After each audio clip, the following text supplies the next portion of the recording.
Kita lanjut lagi guys. Tadi ada telepon dari temen. Ya sekarang ini udah di pertigaan Gotri. Kita sampai di pertigaan Gotri. Bentar, visunya mengganggu pandangan. Nah, ini udah masuk jalan Molahan. Ya. Ini kalau sore gini ya agak ramai lah.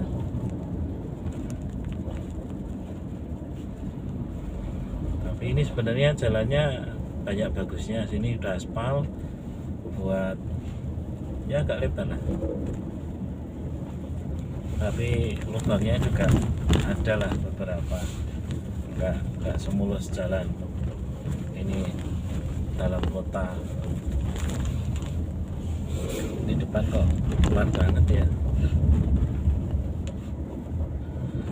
Oke guys, biar nggak kesepian kita dengerin ceramah aja ya. Kalau musik saya nggak gitu. Ini kalau Rasika itu banyak ya, kadang muter musik, kadang info-info ya. Kita dengerin dulu ya. Ini hadis yang akan kita Nah, ini ceramah ini bagus nih ya. Kita review jalan sahabat yang meriwayatkan sambil dengerin ceramah biar bermanfaat. Oke, selamat mendengarkan. Abu Dzar. Maka kita akan kupas terlebih dahulu sedikit tentang biografi beliau. Abu Dzar. Bapak Dzar. Tapi namanya bukan ini. Namanya bukan ini. Yang bisa menyebutkan nama aslinya Abu Dzar dapat buku Kandelo Bonelo. Ayo, barengan. Ya. Masya Allah. Silakan.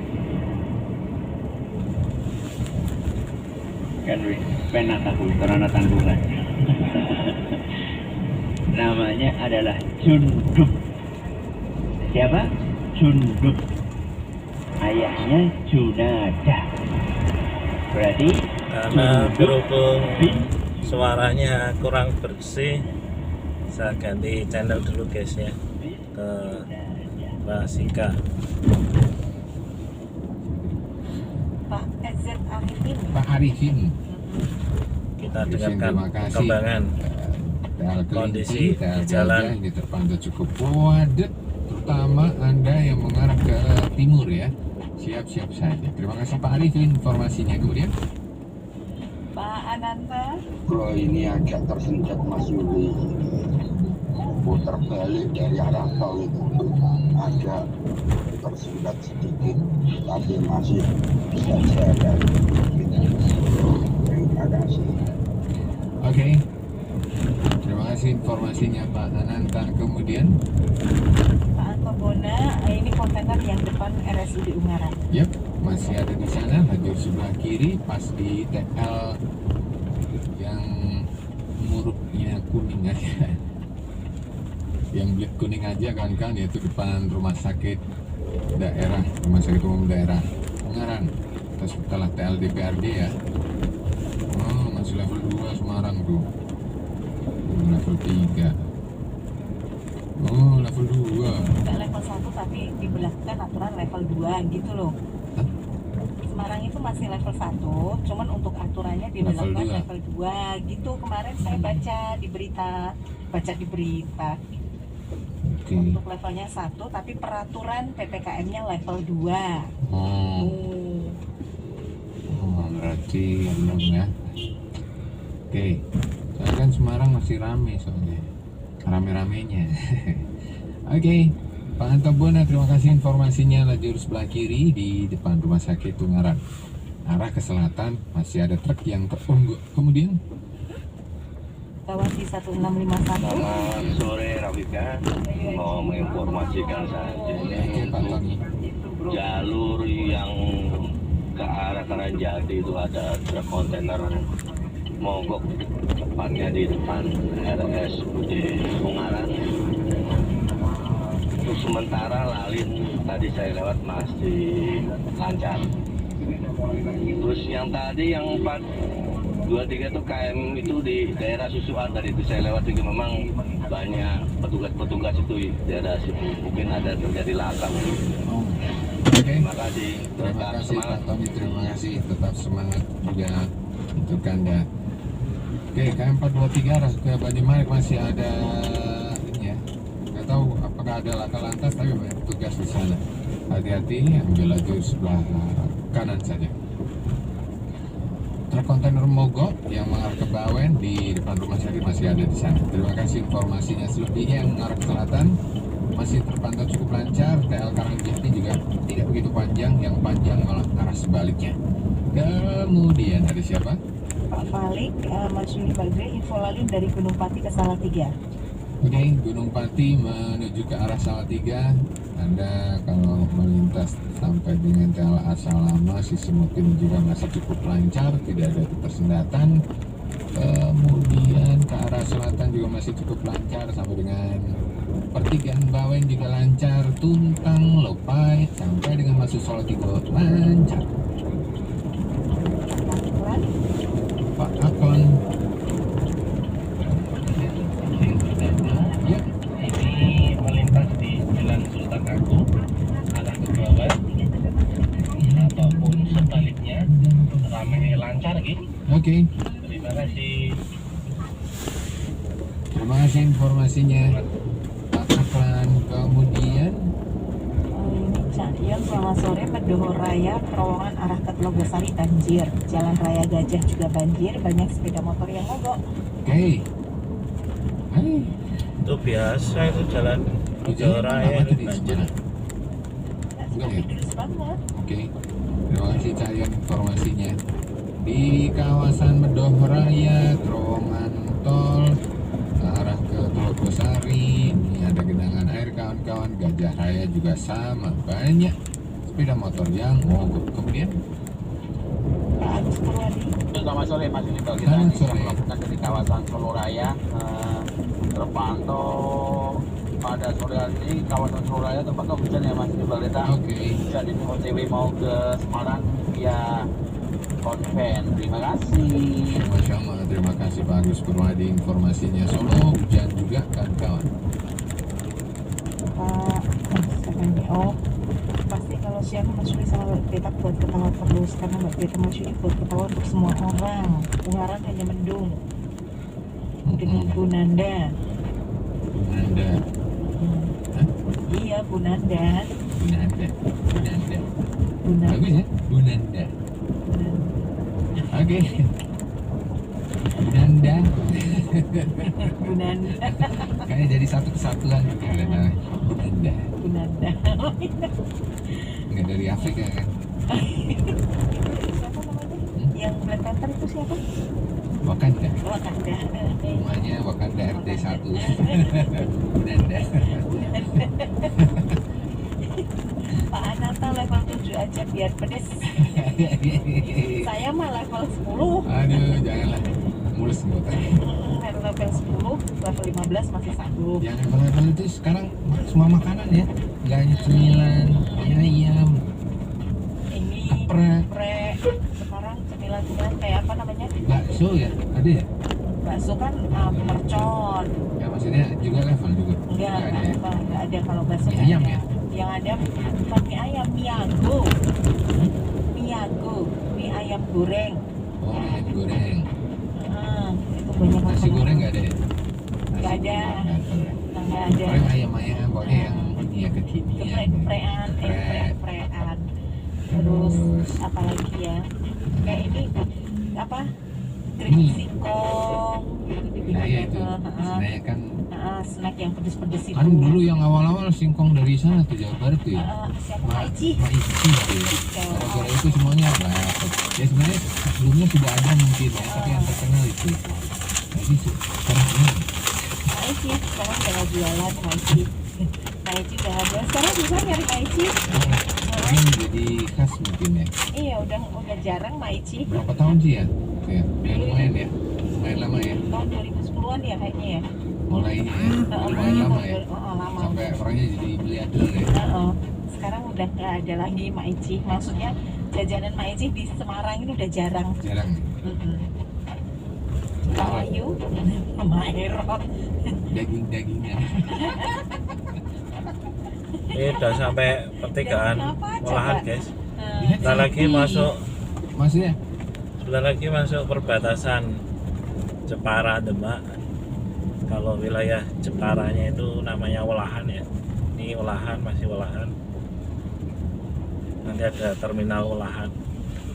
Terus yang di Demak itu ada wilayah namanya Mijen, Kecamatan Mijen. Jadi Kecamatan Mijen itu berbatasan dengan Mijen Jepara ya. Mijen Demak itu berbatasan dengan Welahan Jepara. Ini jalannya ya ginilah, ya aspal, ya ada lubang-lubang tapi nggak banyak lah, nggak kayak tadi di Damarjati.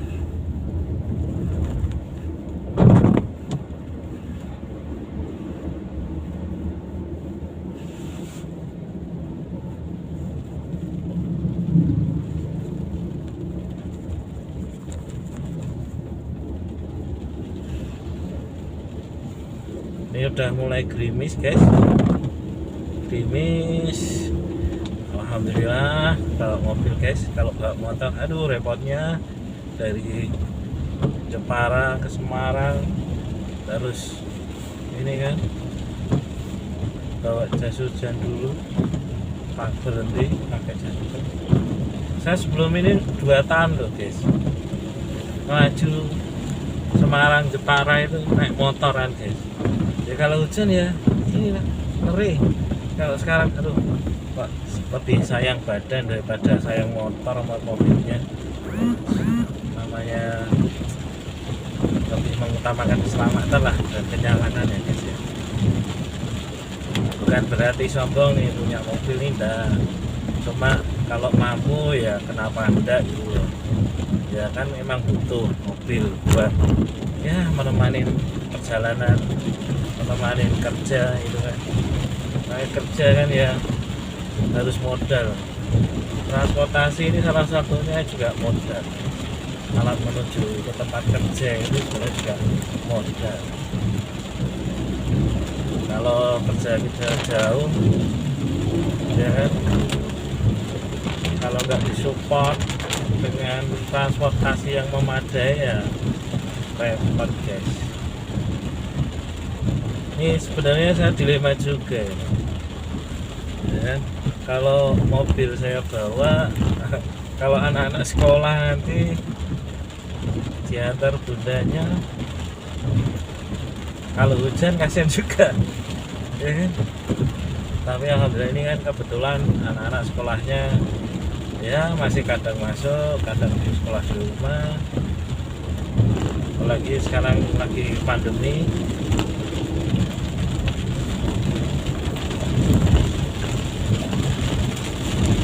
Ya semoga aja kalau ada rezeki kita tambah lagi guys. Sama adanya, amin. Ya biar sama-sama enak lah.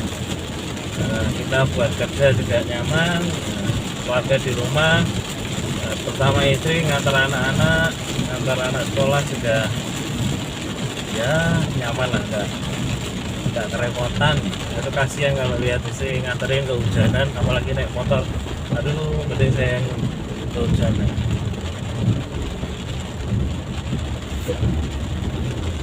Ini udah sampai tadi lewatan ya, ini kita udah masuk Demak ini. Tadi mohon maaf lupa kalau udah di perbatasan. Tadi lihat kan ada tugu perbatasannya masuk Demak. Nah ini udah kita udah masuk Demak, wilayah Mijen ya guys ya.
pada penasaran, pakai apa, pakai? Saat itu Abu Dzar merasa khawatir. Jangan-jangan Nabi SAW nggak suka ketika aku sebutkan nama suku. Tapi tidak dijelaskan kenapa Nabi SAW meletakkan tangan di kepalanya. Apakah Nabi SAW berpikir saat itu? Maka kemudian Nabi bertanya, kamu sudah berapa lama di sini? Sudah 30 hari 30 malam. Terus siapa yang kasih kamu makan? Tidak ada. Selama 30 hari 30 malam itu aku hanya minum zam-zam. Dan selama itu aku kuat, tidak kelaparan. Bahkan disebutkan di situ fasa mintu hatta takassarat ukalu batni. Bahkan aku jadi gemuk. Padahal Abu Dzar itu tubuhnya sudah kekar aslinya, gede, besar, dan kulitnya gelap. Abu Dzar. Dan rata-rata suku Ghifar seperti Abu Dzar. Awalnya apa? Gede-gede, kekar-kekar, pemberani-pemberani. Dan selama itu 30 aku gemuk dan tidak ada sedikit pun ada apa namanya, kelihatan orang kelaparan, kelihatan tubuhnya. Sudah. Maka Nabi SAW langsung bersabda, innaha mubarakah wa innaha ta'amu tuhli. Sungguh air zam-zam itu penuh berkah. Dan air zam-zam bisa dijadikan sebagai asupan makanan. Bisa menggantikan apa? Makanan. Percaya orang? Percaya. Orang percaya detail banget. Bahkan dalam riwayat lain, hadis lain, Nabi SAW mengatakan ma'u zam-zam 5 syuribalam. Air zam-zam itu tergantung bagaimana niat kita ketika minum. Kalau niatnya dijadikan sebagai makanan, ya akan jadi makanan. Tapi jangan dibayangkan, tuing itu jadi bakso, kayak bukan. Maksudnya dia itu akan berfungsi seperti apa? Fungsinya makanan, menggantikan makanan. Itu kalau niatnya. Kalau niatnya dijadikan sebagai obat, ya akan jadi obat. Ada seorang dari jawab ini intermezzo ya. Ada seorang dari divonis terkena penyakit kanker. Cuman belum tahu persis letak kankernya itu di mana. Dan dia digeledek ke rumah sakit dalam keadaan sudah tidak bisa jalan. Parah. Akhirnya langsung masuk ruang operasi. Begitu dibedah perutnya, dilihat ternyata kankernya itu di pankreas.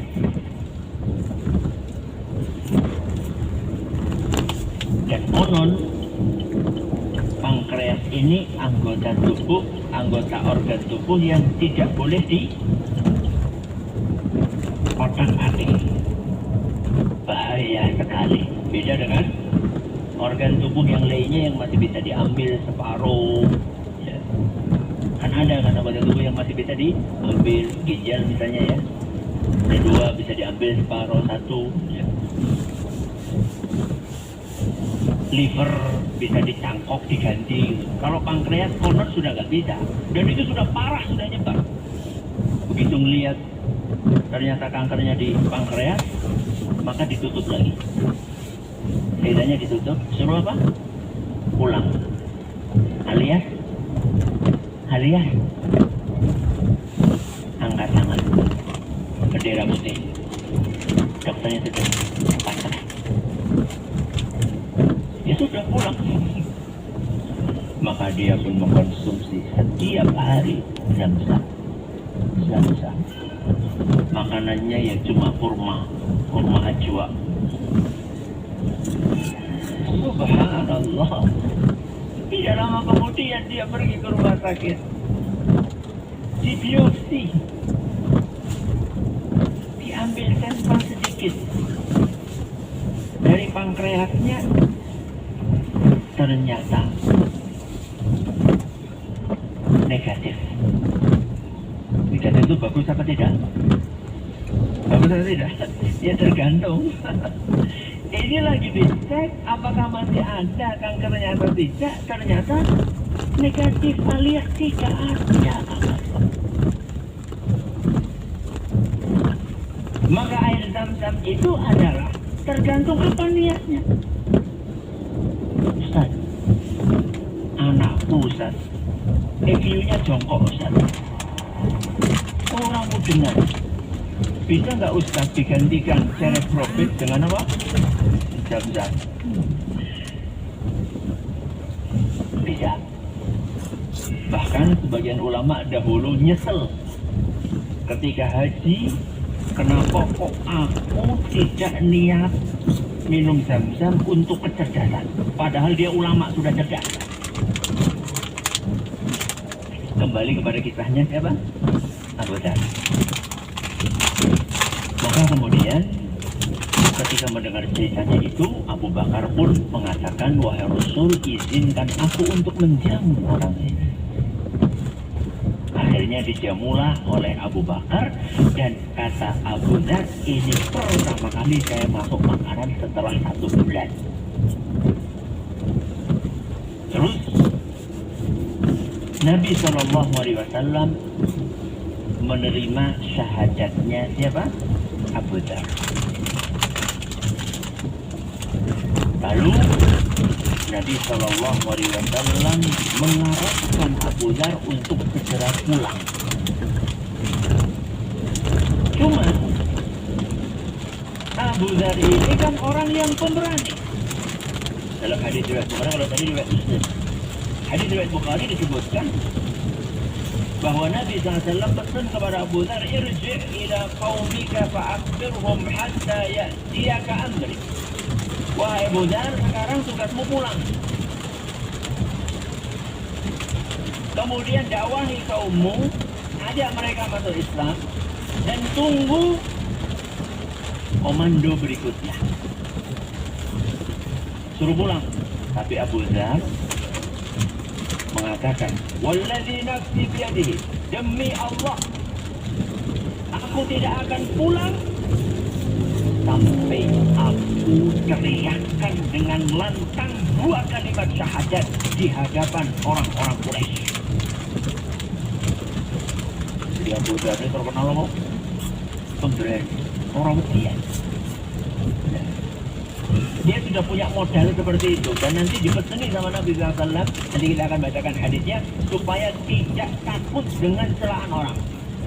Dan dia sudah punya modal untuk seperti itu. Ini baru masuk Islam ini. Fakharaja hatta atal masjid fanada bi'a'la sauti. Maka kemudian Abu Dhar pun keluar menuju ke masjid.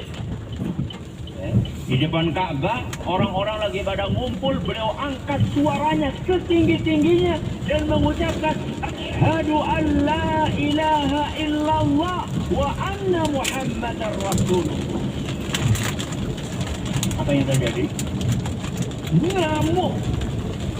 Siapa yang ngamuk? Orang-orang itu. Selama ini orang kan sembunyi-sembunyi. Gak ada yang berani untuk show, untuk menampakkan apa? Keislamannya. Rata-rata sembunyi-sembunyi. Iya, Abu Dhar langsung lantang di hadapan orang-orang Quraisy yang mereka lagi panas-panasnya. Wah, dikepuki sama mereka, pukuli sampai berdarah-darah. Keburu datanglah Al-Abbas. Jenderal Al-Abbas, pamannya Rasul. Apa kata Al-Abbas? Datang sambil melindungi Abu Dhar. Melindungi karena apa? Apa kata Al-Abbas? Wailakum, silaka kalian ini. Apa kalian tidak tahu orang ini itu dari suku Ghifar? Terus apa hubungannya dengan suku Ghifar? Bukan masalah perang-perang tua-tuanya, bukan hanya itu. Kalian itu kalau dagang, perginya ke Syam, jalan kalian itu lewat perkampungan Ghifar. Bisnis main bisnis. Dan kita tahu orang Arab itu sangat solidaritasnya kepada satu suku itu besar sekali. Kalian pukul ini kalau sampai mati, bisa-bisa kalian ini nggak bisa dagang lagi ke Syam. Akhirnya mandan apa? Mandan mikir. Katanya udah panas, udah nggak peduli. Akhirnya dilindungi, selamat pulang ke Abdullah. Besoknya kayak gitu lagi. Gak kapok Abdullah.